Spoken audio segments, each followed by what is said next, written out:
بسم اللہ الرحمن الرحیم۔ محترم ناظرین، السلام علیکم ورحمۃ اللہ وبرکاتہ۔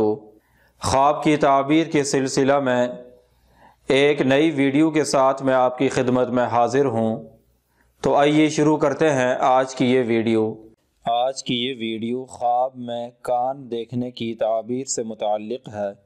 حضرت ابن سیرین رحمۃ اللہ علیہ نے فرمایا ہے، اگر کوئی آدمی خواب میں دیکھے کہ اس کا کان کٹ کر گر پڑا ہے یا اس کا کان کٹ گیا ہے تو اس کی تعبیر ہے کہ وہ آدمی اپنی بیوی کو طلاق دے گا یا اس کی بیٹی مرے گی۔ حضرت ابن سیرین رحمۃ اللہ علیہ نے فرمایا ہے، اگر کوئی آدمی خواب میں دیکھے کہ اس کا کان کٹ گیا ہے یا اس کا کان کٹ کر گر پڑا ہے تو اس کی تعبیر ہے کہ صاحب خواب اپنی بیوی کو طلاق دے گا یا اس کی بیوی مرے گی یا ان کی آپس میں جدائی ہوگی۔ اور بعض اہل تعبیر نے بیان کیا ہے کہ اس کی تعبیر ہے کہ اس کی موت قریب آئی ہے۔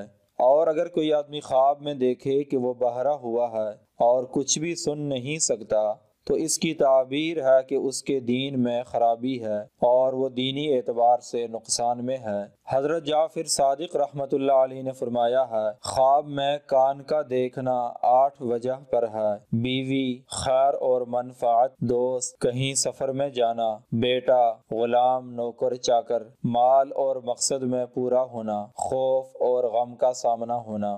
اگر آپ کو یہ ویڈیو اچھی لگی ہے تو برائے مہربانی اسے لائک کریں اور ہمارا چینل سبسکرائب کریں۔ اگر آپ بھی کسی خواب کی تعبیر جاننا چاہتے ہیں تو اس ویڈیو کے نیچے کمنٹ کریں یا ہمارے اس واٹس ایپ نمبر پر رابطہ کریں۔ وآخر دعوانا ان الحمد للہ رب العالمین۔